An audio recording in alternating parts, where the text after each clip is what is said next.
हमारे जीवन में मित्र और शत्रु बड़ा महत्व रखते हैं। यदि गंभीरता से सोचा जाए तो ऐसा कोई क्षण नहीं जब हम अपने मित्रों के बारे में ना सोचते हो या फिर अपने शत्रुओं के बारे में। हमारा हर कार्य या तो हमारे मित्रों के हित के लिए होता है या फिर हमारे शत्रुओं के अहित के लिए। हम हर स्थान या तो अपने मित्रों के साथ होते हैं या फिर अपने शत्रुओं के साथ। कोई नहीं चाहता कि उनका शत्रु प्रसन्न रहे। हर कोई अपने शत्रु को नष्ट कर देना चाहता है और ऐसा करने के लिए वो हर संभव प्रयास करता है। उसे आर्थिक, मानसिक और शारीरिक हानि पहुंचाने का प्रयास करता है। परंतु यदि मैं आज आपको ऐसा मंत्र सिखाऊं जिससे आप अपने शत्रु को सदा के लिए नष्ट कर दें तो, और वो मंत्र है मित्र बनाना। अपने सभी शत्रुओं को अपना मित्र बना लीजिए और आपके सारे शत्रु स्वतः ही समाप्त हो जाएंगे। परंतु नियम अनुसार तुम उस पर ब्रह्मास्त्र का संधान नहीं कर सकते जिसने तुम पर से साधा हुआ ब्रह्मास्त्र लौटा लिया हो अश्वत्थामा। अब तुम इस अस्त्र का संधान अर्जुन पर नहीं कर सकते अश्वत्थामा। तुम्हें इसका संधान अब किसी और दिशा में करना होगा।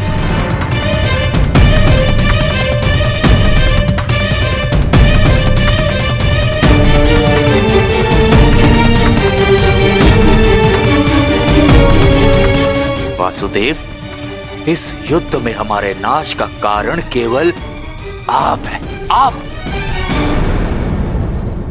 महामहिम भीष्म से लेकर मेरे पिताश्री की मृत्यु तक, कर्ण के वध से लेकर मित्र दुर्योधन की पराजय तक, इन सब का कारण केवल आप हैं। केवल आप। तो क्यों ना इस ब्रह्मास्त्र का संधान मैं आपके ऊपर कर दूं और अपना और अपने पक्ष का प्रतिशोध लूं।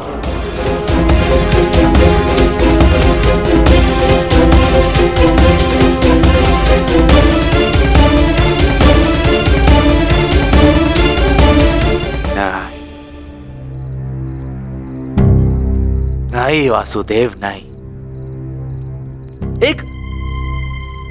एक साधारण से ग्वाले पर मैं अगर ब्रह्मास्त्र का संधान करूंगा तो ये ब्रह्मास्त्र का अपमान होगा। वासुदेव, तुम्हें तो इस महाविनाश की ग्लानि से ही मर जाना चाहिए। तुम पर संधान करने से क्या लाभ?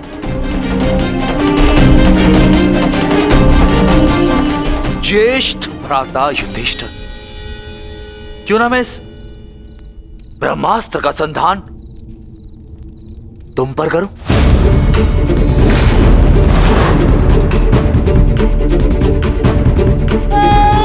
राजा समाप्त, अर्थात युद्ध समाप्त। इस एक अस्त्र से मैं इस युद्ध का परिणाम बदल सकता हूं। तुम्हारे प्राण लेकर भ्राताश्री, परंतु नहीं, क्योंकि जिस मित्र दुर्योधन के लिए हमने ये युद्ध लड़ा वो अपने जीवन का युद्ध हार चुका। इसीलिए इस युद्ध और इस विजय का कोई अर्थ ही नहीं है। भ्राता भीम, गदाधारी भीम, क्यों ना इस ब्रह्मास्त्र से मैं तुम्हारा संहार कर दूं? क्योंकि तुमने मेरे पिता के साथ छल किया और बड़ी निर्दयता से मेरे पिता का अंत करवाया।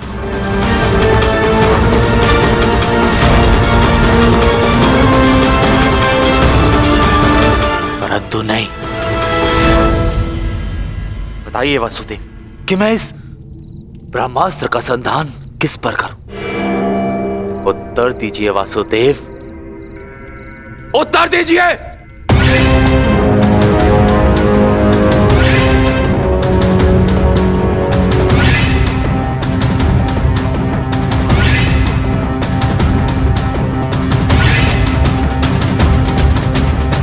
संधान करूंगा, परंतु उस पर जिस पर संधान करने से मेरा वचन पूरा होगा, जो मैंने अपने मित्र दुर्योधन और अपने पिता की जल्दी देह के समक्ष दिया कि मैं पांडवों के संपूर्ण वंश का विनाश करूंगा।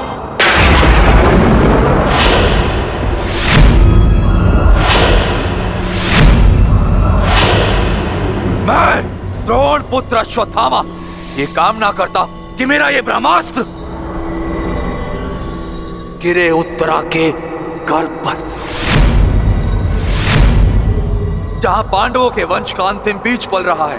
अश्वत्थामा!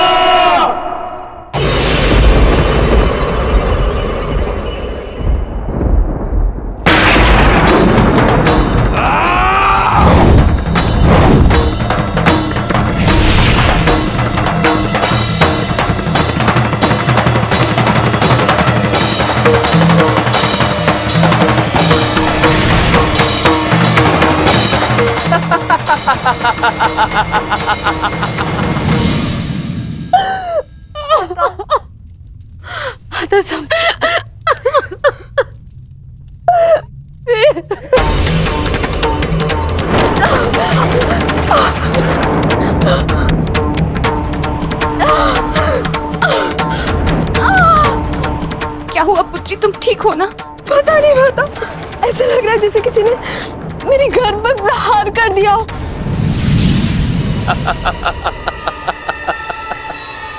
पांडवों के वंश का विनाश। अश्वत्थामा! ठहरो पांडवों, आज तुमने एक ब्राह्मण होने का धर्म त्याग दिया है। अश्वत्थामा,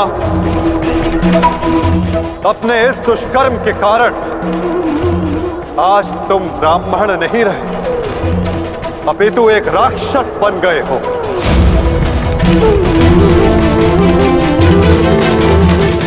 आज तुम्हें वो दंड दिया जाएगा जो एक राक्षस को दिया जाता है।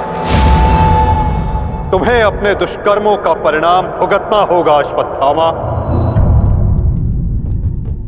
परंतु माता, उत्तरा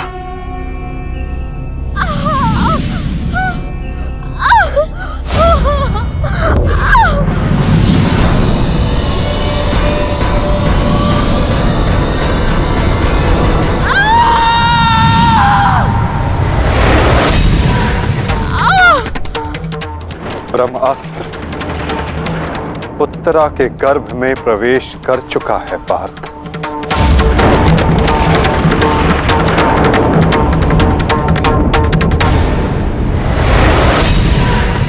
नहीं माता, ब्रह्मास्त्र का प्रहार कभी व्यर्थ नहीं जाता पार्थ, और उत्तरा की कोख में पल रहे नवजीवन के प्राणों पर यदि कोई संकट आया तो ये संकट केवल उसके प्राणों पर नहीं, उसके भविष्य पर नहीं, अपितु समस्त संसार के भविष्य पर आएगा पार्थ।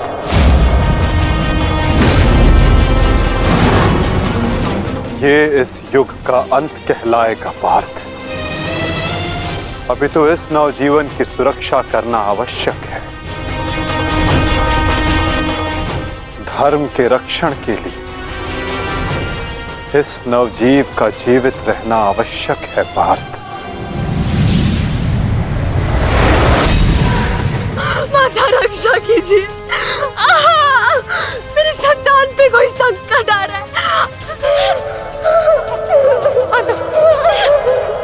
माता रक्षा कीजिए, रक्षा कीजिए। कुछ कीजिए माता, वैसा अनर्थ मत होने दीजिए।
अभी ये बालक सुरक्षित है।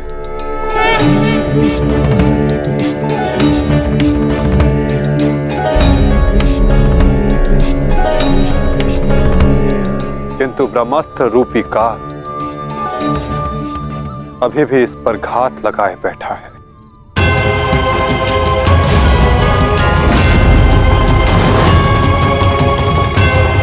इसलिए मैं स्वयं इस बालक की सुरक्षा और इसका मार्गदर्शन करूंगा।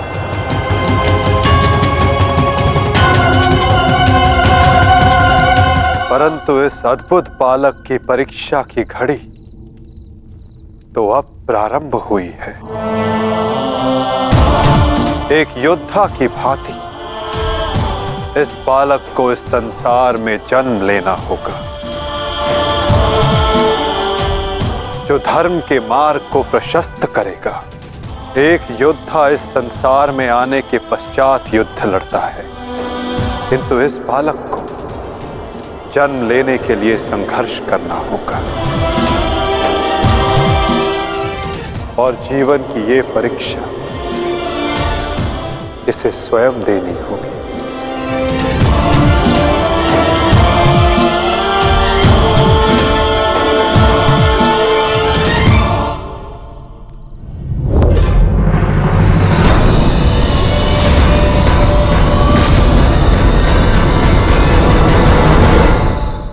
तुमने सीमा पार कर दिया अश्वत्थामा। अब मैं तुम्हें जीवित नहीं छोड़ूंगा। सच्च हो जा मरने के लिए अश्वत्थामा।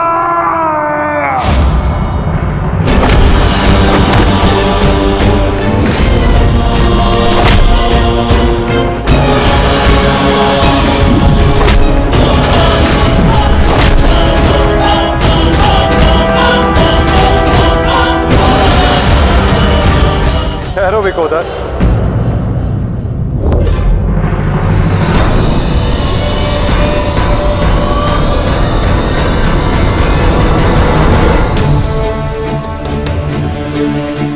अश्वत्थामा तुम्हारा गुरु पुत्र है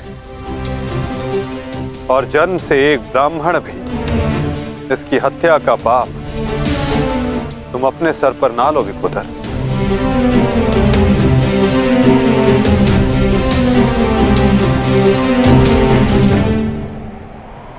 किंतु माधव, इसने जो किया है वो क्षमा के योग्य नहीं। अवश्य पार्थ, अश्वत्थामा ने जो किया वो क्षमा के योग्य नहीं है। अश्वत्थामा को दंड अवश्य मिलेगा, ऐसा दंड कि आने वाला संसार सदा स्मरण रखे कि मूर्खता और खीज में किया गया कर्म सदा विनाशकारी सिद्ध होता है।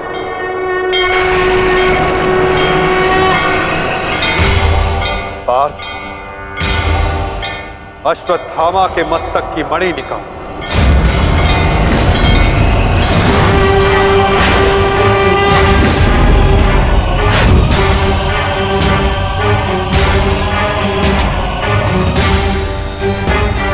नहीं वासुदेव, आप ऐसा नहीं कर सकते। देना है तो मुझे मृत्यु दंड दीजिए वासुदेव, परंतु ऐसा मत कीजिए। तुम वीर गति पाने के योग्य नहीं हो अश्वत्थामा। तुमने जो किया है उसका दंड तुम आजीवन भुगतोगे। पार्थ,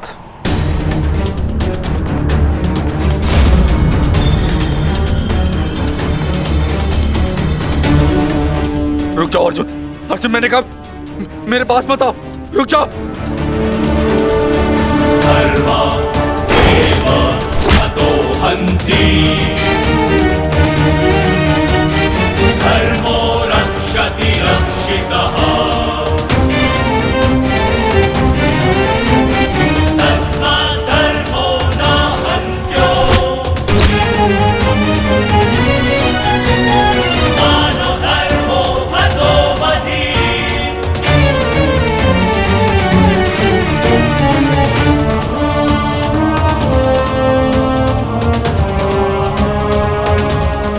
अर्जुन नहीं नहीं अर्जुन धर्मरक्षति रक्षितः नहीं अर्जुन नहीं अर्जुन मानधर्मो हतो अर्जुन नहीं नहीं अर्जुन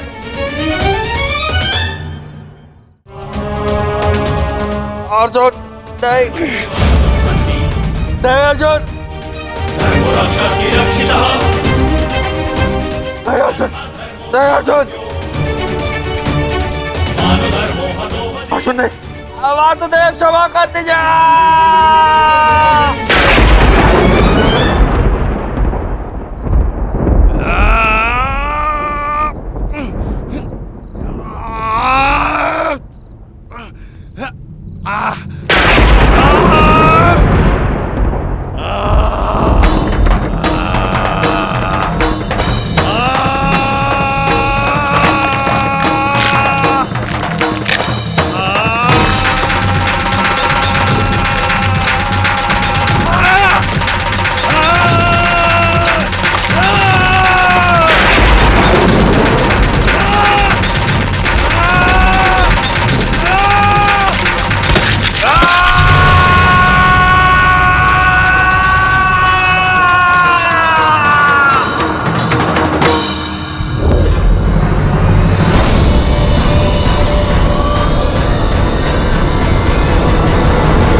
मैं तुम्हें श्राप देता हूं अश्वत्थामा,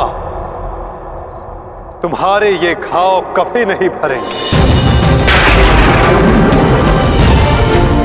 तुम चीरकाल तक आजीवन ऐसे सड़ते रहोगे।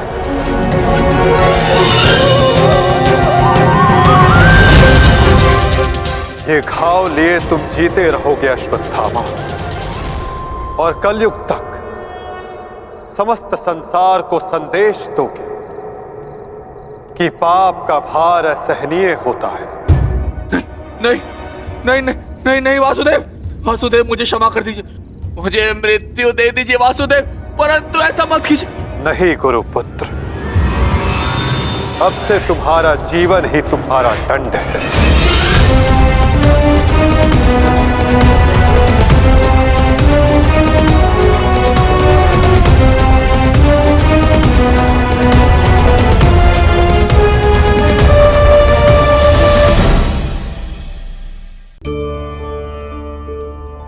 मैं क्या कर रहा हूं? मैं दिए प्रज्वलित कर रहा हूं ताकि अंधकार को मिटा सकूं। अब आप कहेंगे कि इसमें कौन सी बड़ी बात है ना? परंतु इसमें महत्वपूर्ण बात समझने के लिए यह है कि मैं क्या नहीं कर रहा हूं, और मैं अंधकार नहीं कर रहा हूं, क्योंकि अंधकार को मिटाने के लिए प्रकाश का अस्त्र तो उठाना ही पड़ता है। बुराई को बुराई से नहीं, अच्छाई से जीता जाता है। अन्याय को अन्याय से नहीं, न्याय से लड़ा जाता है। क्रोध को क्रोध से नहीं, क्षमा का साथ लेना होता है।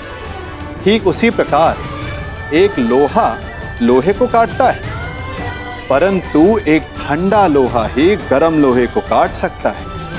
इसलिए यदि आपको अपने जीवन में विजयी होना है तो अपने शस्त्रों को, अपने अस्त्रों को सोच समझ कर उठाइए, क्योंकि एक अनुचित सोच परिणाम पर भारी प्रभाव डाल सकती है।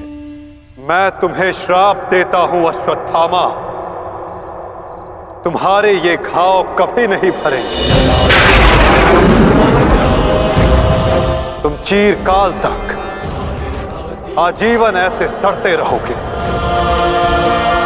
ये घाव लिए तुम जीते रहोगे अश्वत्थामा, और कलयुग तक समस्त संसार को संदेश दोगे कि पाप का भार असहनीय होता है।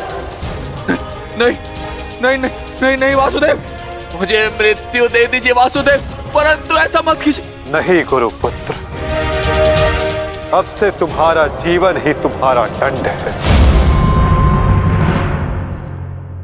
ये क्या हो गया विदुर? ये क्या हो गया? एक भूल के कारण मेरा समस्त वंश समाप्त हो गया विदुर, समाप्त हो गया। यदि उस सभा में मैंने अपने पुत्र को रोका होता तो आज मेरे सभी 100 पुत्र जीवित होते।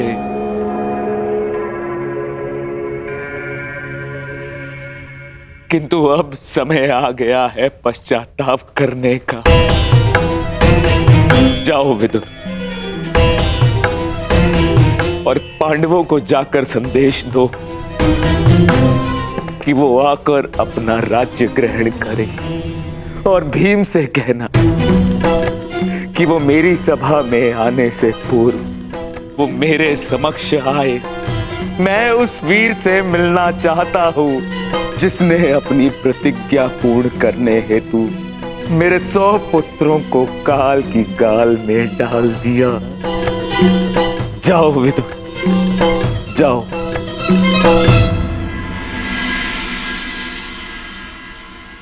महाराज धृतराष्ट्र की आज्ञा का पालन अवश्य होगा महात्मा विदुर।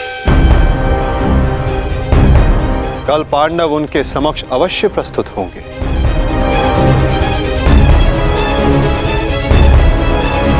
और विकोदर भीम भी।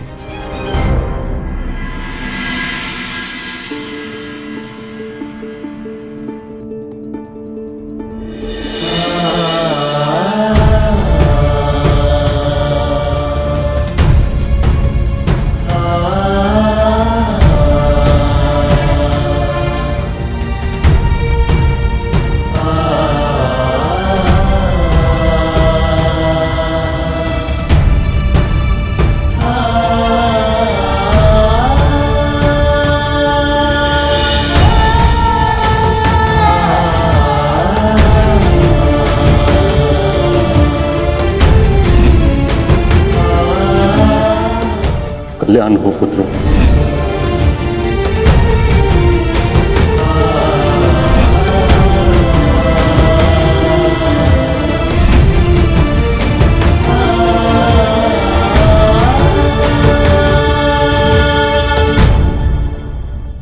धर्मराज,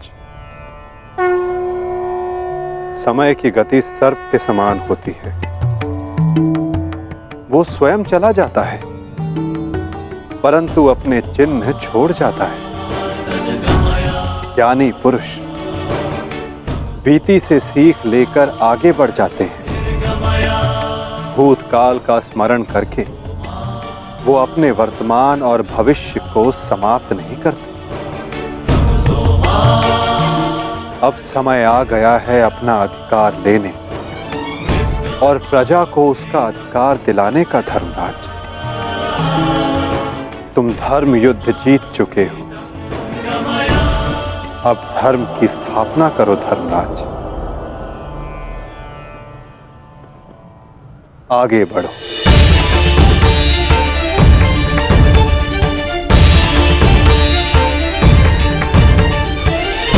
क्षमा क्षमोस्तेयम् शौचमिन्द्रिय निग्रहः। क्षमा क्षमोस्तेयम् शौचमिन्द्रिय निग्रहः। निर्विद्या सत्यं क्रोधो दशकं धर्मलक्षणम्। स्वागत है सम्राट। महाराज धृतराष्ट्र आप सभी की प्रतीक्षा कर रहे हैं।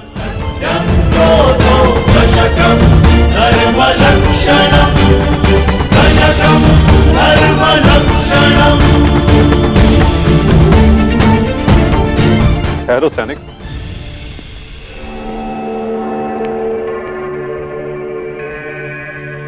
मुझे युवराज दुर्योधन का कक्ष देखना है। आइए वासुदेव।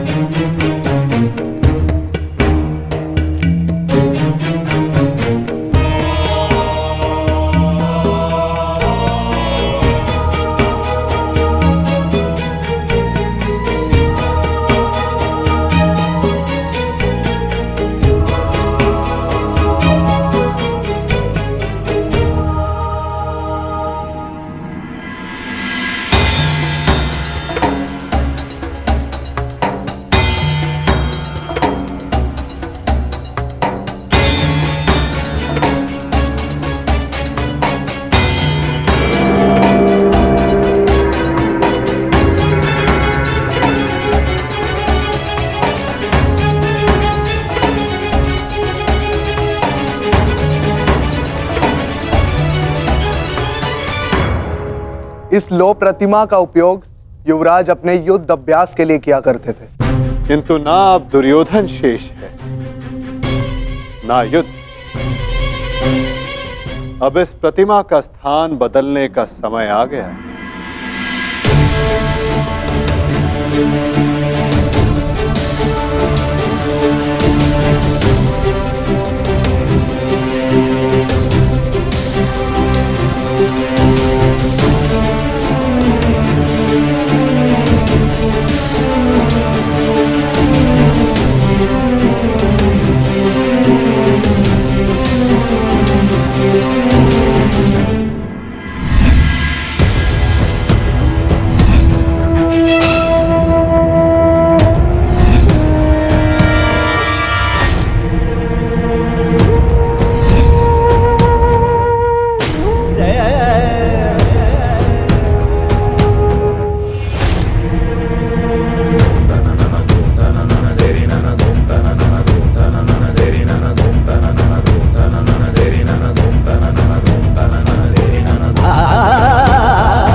ये वही सभा है जो भारत के सबसे वीर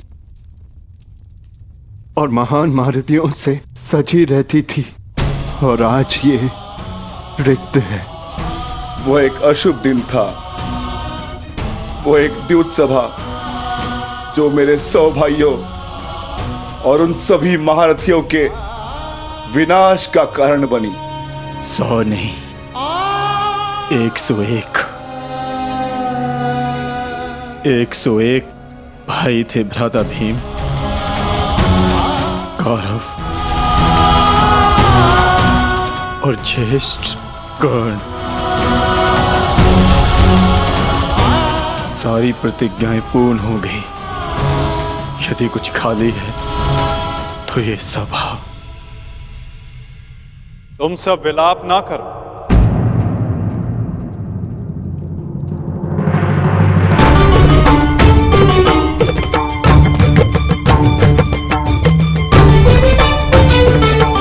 तुम सब ने धर्म के लिए युद्ध लड़ा, ऐसा कुछ नहीं किया जिसके कारण तुम्हें पश्चाताप अनुभव हो। ठीक कहा वासुदेव।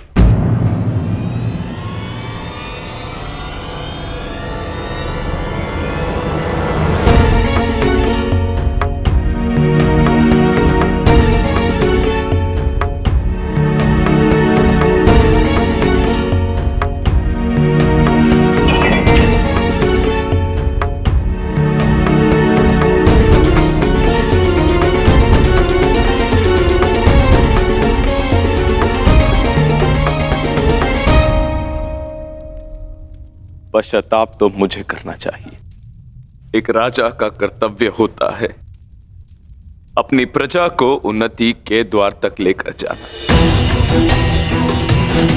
और एक पिता का कर्तव्य होता है अपनी संतान को धर्म के मार्ग पर ले जाना। परंतु मैं दोनों में से एक भी कर्तव्य का निर्वाह उचित रूप से ना कर सका।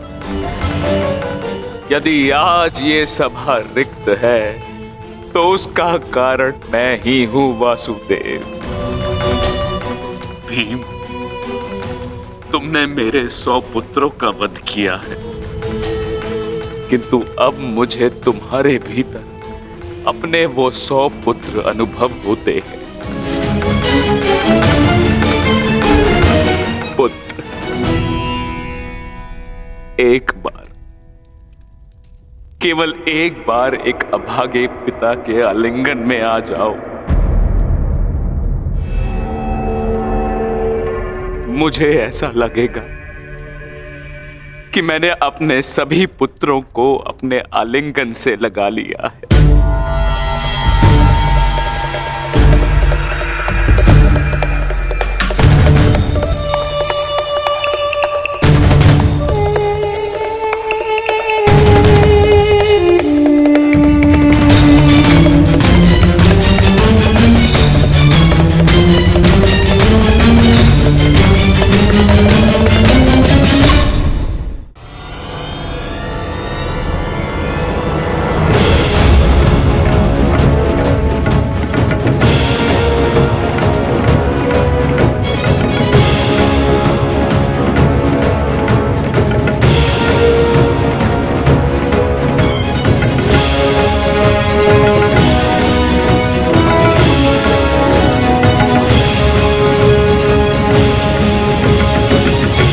तुम्हारे अंदर 100 हाथियों का बल है ना भीम, और मेरी भुजाओं में भी मेरे 100 पुत्रों का वध करते हुए तुम्हें तनिक भी पीड़ा नहीं हुई भीम? तनिक भी हृदय नहीं कांपा तुम्हारा अपने भ्राताओं का वध करते हुए?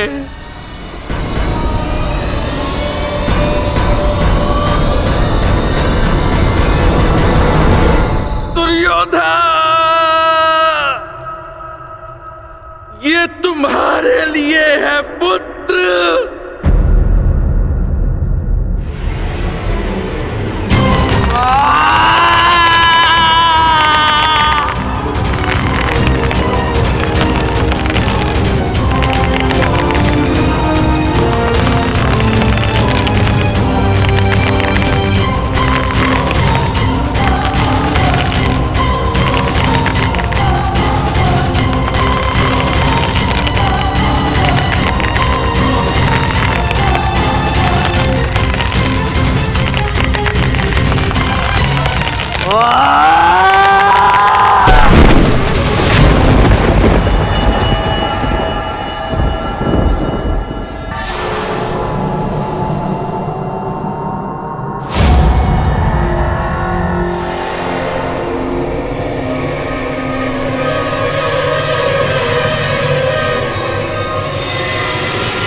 ये तुम्हारा अंत है भीम, अंत है, अंत है, अंत है।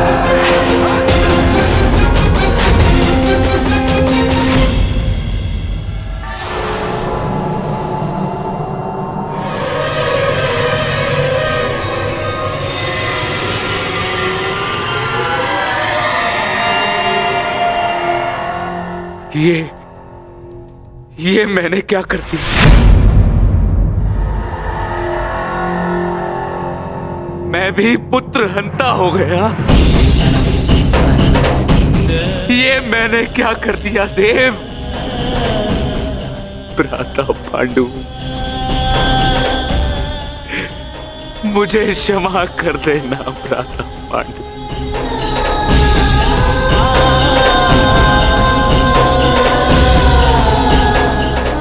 प्रतिशोध की ज्वाला ने मेरे विवेक को हर लिया। क्षमा कर मुझे।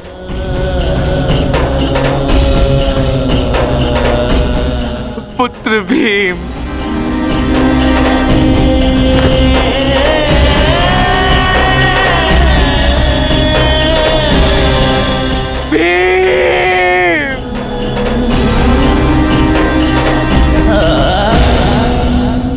आपने उचित कहा महाराज।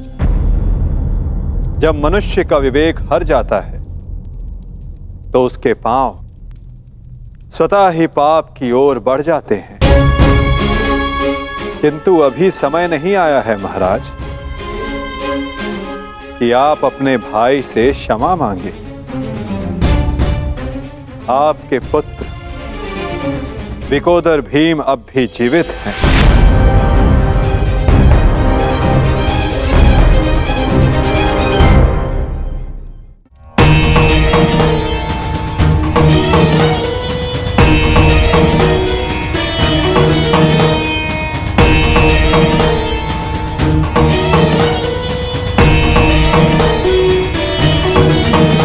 एक विवेकहीन निर्णय ने द्यूत रचा, दूसरे विवेकहीन हठ ने पांचाली का चीर हरण किया। ये विवेकहीनता ही तो थी महाराज जो महाभारत का बीज बना। नारायणं नमस्कृत्य नरं चैव नरोत्तमं प्रतिशोध की अग्नि शत्रु से पूर्व स्वयं को जलाती है। व्यासं अपने मन को शांत कीजिए। आप अभी पुत्रहीन नहीं हुए हैं। आपके 5 पुत्र सरस्वती अभी जीवित हैं। ततो जयमुदीरये।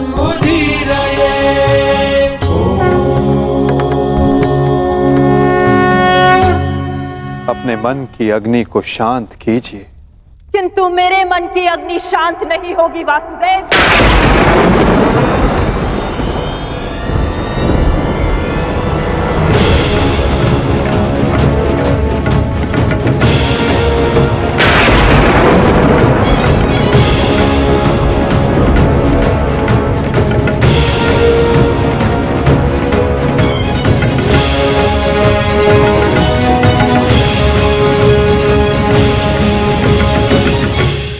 छल से मेरे सभी पुत्रों को मरवा डाला वासुदेव।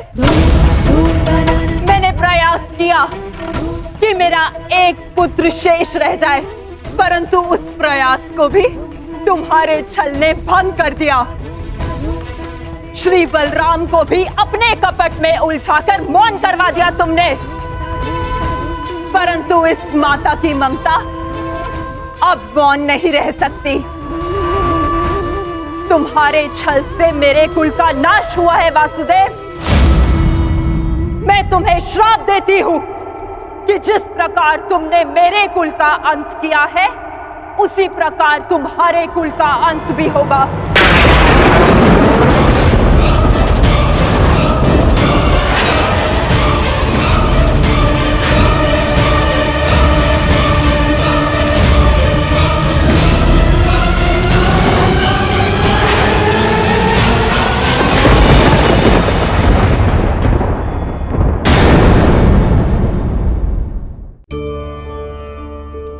आप सब सोच रहे होंगे कि ये क्या मैं करने लगा।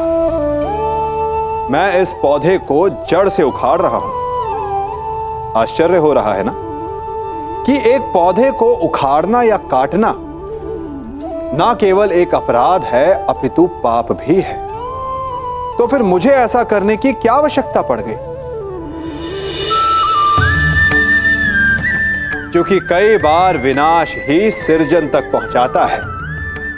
यदि नया भवन बनाना हो तो पुराने भवन को गिराना पड़ता है। व्यवस्था को परिवर्तित करने के लिए क्रांति लानी पड़ती है। और उसी प्रकार यदि किसी वृक्ष या किसी पौधे की जड़ों में घुन लग जाए या उसका मूल सड़ जाए तो उसे जड़ से उखाड़ देना ही श्रेयस्कर होता है, ताकि उस स्थल पर नए पौधे उपज सके।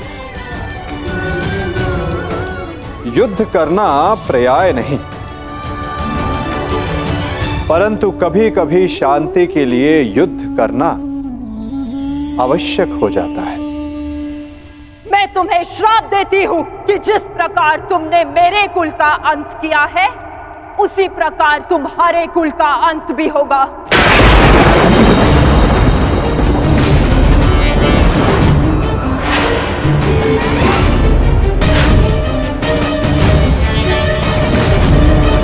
तुम्हारा कुल भी ऐसे ही आपस में लड़कर नष्ट हो जाएगा।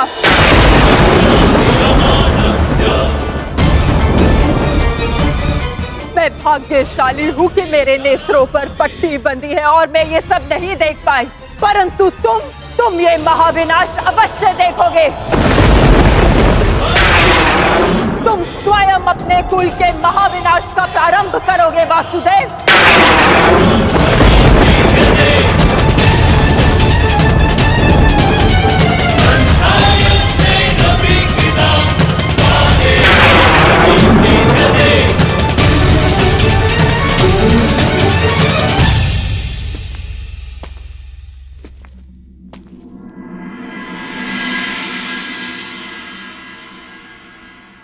जिस प्रकार एक प्रसन्न माता का आशीष संसार में कोई नहीं रोक सकता, उसी प्रकार एक दुखद माता का श्राप संसार में कोई नहीं टाल सकता।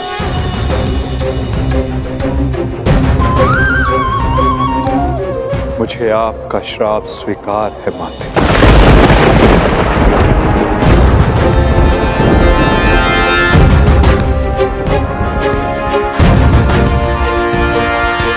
किंतु क्या आपको ज्ञात है कि इस युद्ध का सत्य क्या है? क्या आप जानती हैं कि इस महाविनाश, इस महायुद्ध का वास्तविक रूप क्या है? मेरे साथ चलिए माता, उस कुरुक्षेत्र की रणभूमि पर जो इस महाविध्वंस, इस महाभारत की साक्षी बनी है।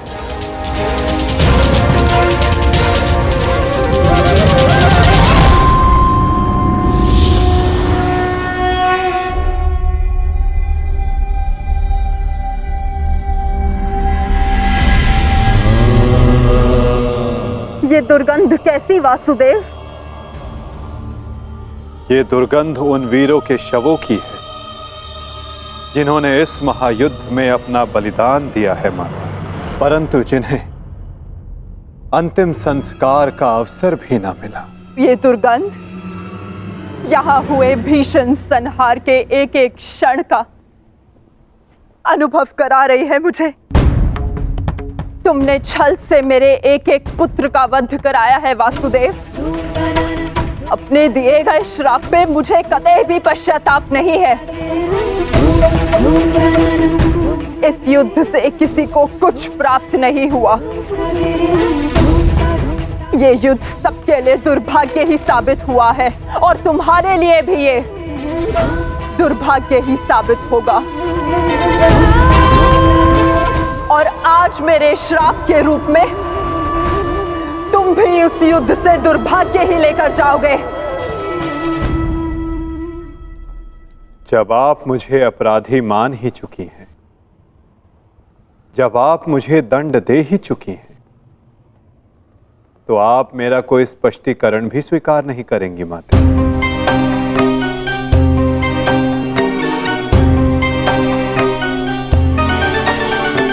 परंतु सत्य का भान आपके लिए आवश्यक है माता। जिनकी दृष्टि से इस महायुद्ध का कोई भी क्षण, कोई भी छल अनदेखा नहीं गया है माते। अब वीर बारबरी आपको सत्य का भान करवाएंगे।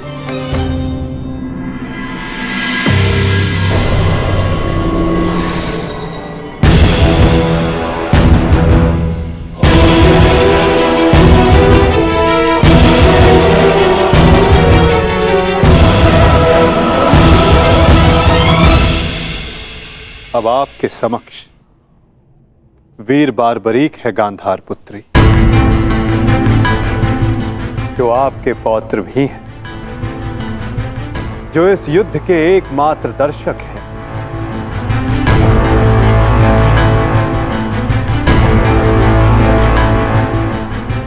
वो बारबरी जिन्होंने अपना शीश दान किया और अमर हो गए।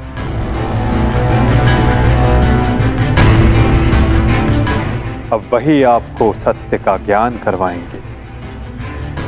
वीर बारबरीक की दृष्टि से इस महाभारत का कोई भी बल और छल अनदेखा नहीं रहा है माता।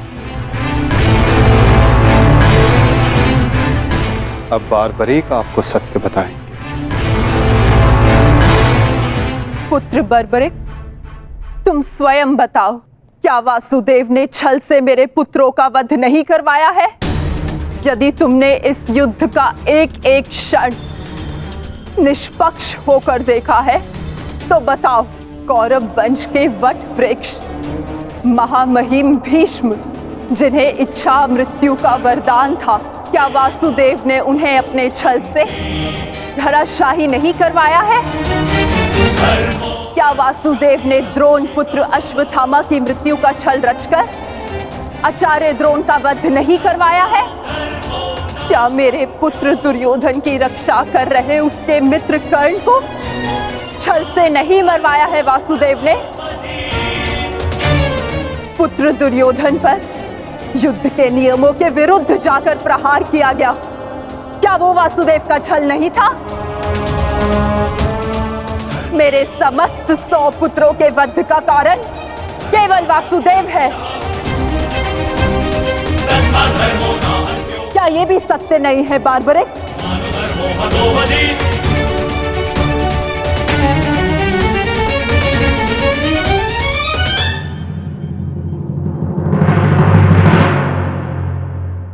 मैं आपसे सहमत हूं माते। ये सब स्वयं वासुदेव ने करवाया।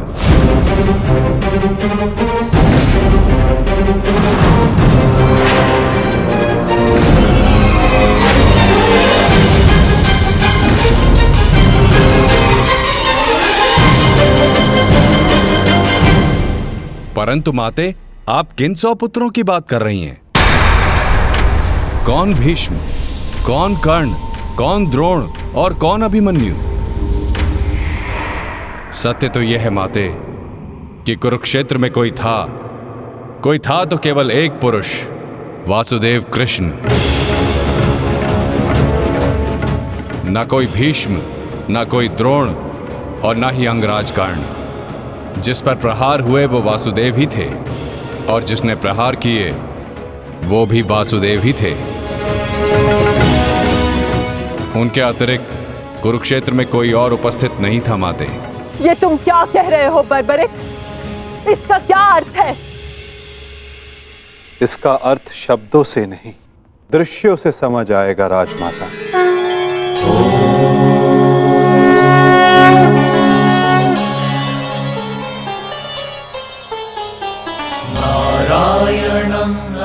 इस युद्ध के प्रारंभ से अंत तक हर प्रहार मैंने किया और हर प्रहार मैंने ही सहा। व्यासं ततो जयम् उदीरये देवीं सरस्वती। धर्म स्थापना के लिए धनुष, गदा, खड्ग, ये सब मैंने ही उठाए और इन सारे अस्त्रों का हर एक प्रहार मैंने ही सहा।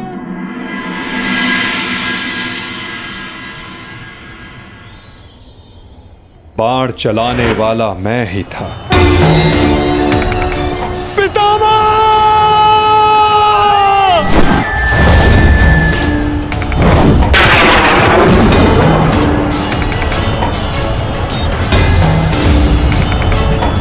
और उस बाण को अपने शरीर पर लेने वाला भी मैं ही था।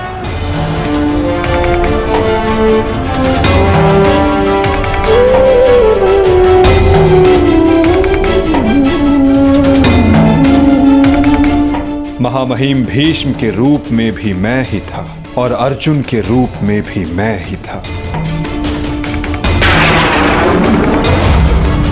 और सरशैया पर लेटने वाला भी मैं ही था। अभिमन्यु बनकर चक्रव्यूह मैंने ही तोड़ा।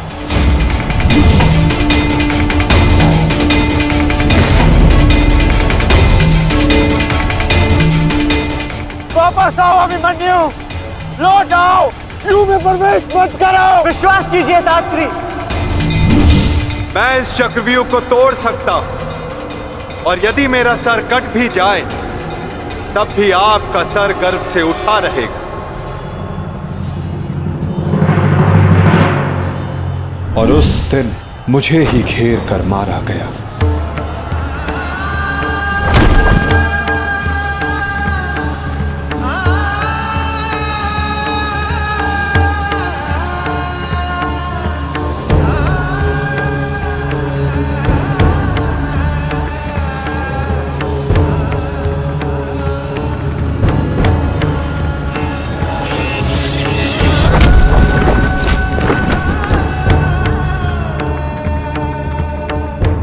वो मैं ही था जिसने द्रोणाचार्य से कहा कि अश्वत्थामा मारा गया। आपने बिल्कुल सही सुना आचार्य द्रोण। अश्वत्थामा मारा गया। द्रोणाचार्य के रूप में अस्त्र त्यागने वाला भी मैं ही था।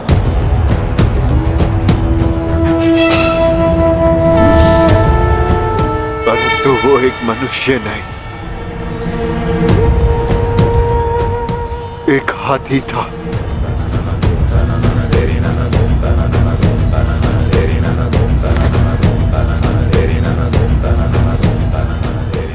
अश्वत्थामा! और दृष्टद्युम्न बनकर मैंने ही स्वयं पर प्रहार किया।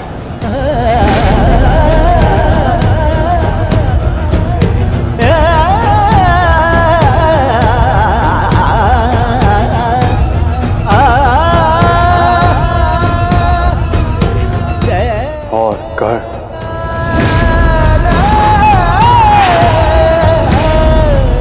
कर्ण के रूप में मैंने ही अपना कवच अपने शरीर से अलग किया।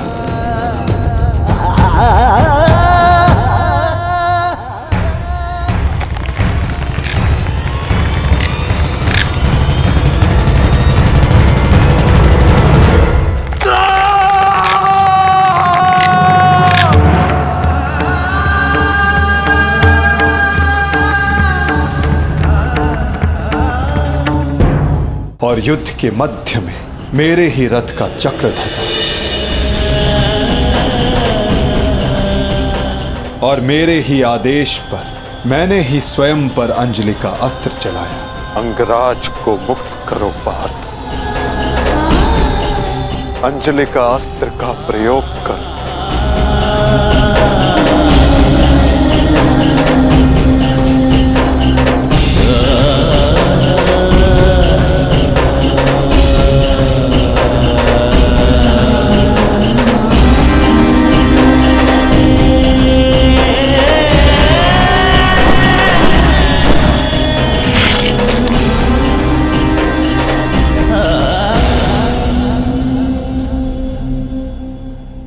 दुर्योधन के रूप में मेरी ही जंघा पर प्रहार करके मेरा ही अंत किया गया।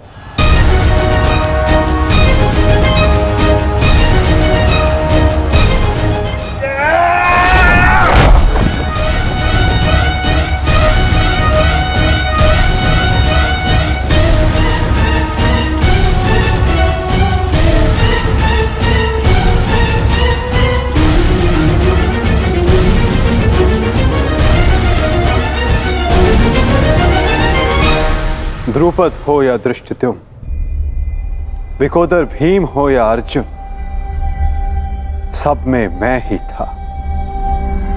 मैं ही विजयी हुआ और मैं ही पराजित हुआ।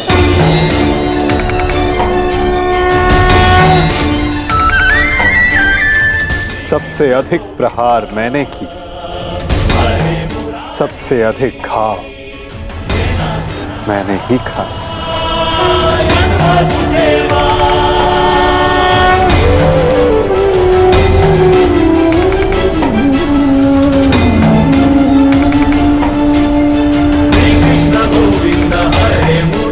18 दिनों के इस महासंहार हर बार मृत्यु मेरी ही हुई।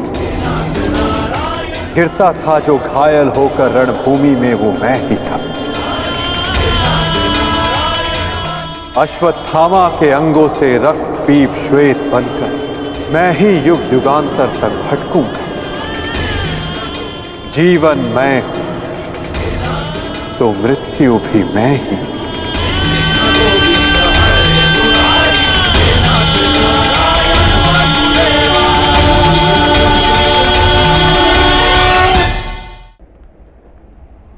श्राप तुम्हारा स्वीकार है माते।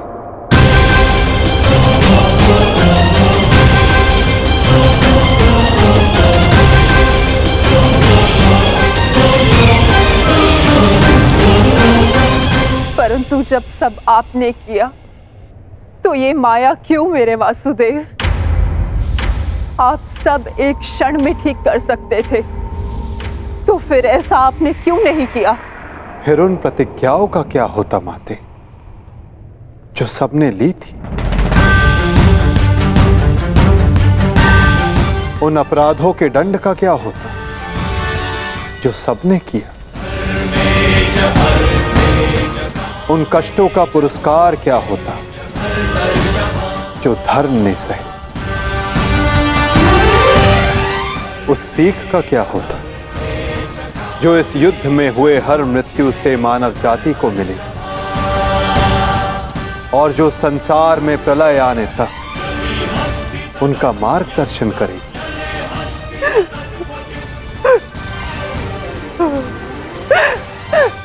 मुझे क्षमा कर दीजिए वासुदेव।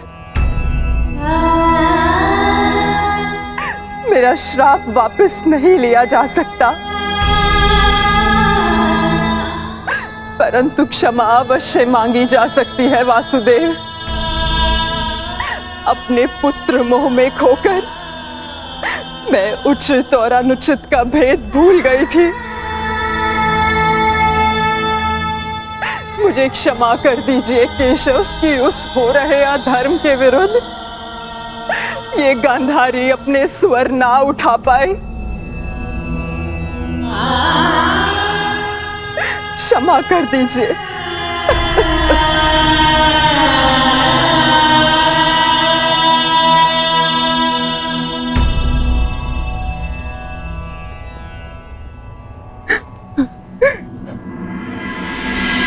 नहीं माते, किसी का अंत किसी के श्राप से नहीं होता। यदि किसी का अंत होता है तो स्वयं के पापों से। यदि यदुवंश का अंत होगा तो आपके श्राप से नहीं माते, अपितु स्वयं के पाप कर्मों से।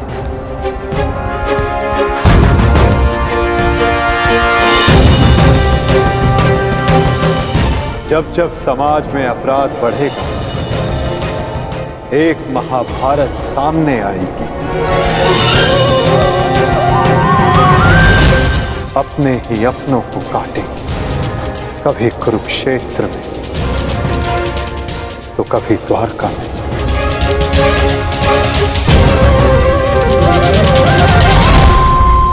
माते,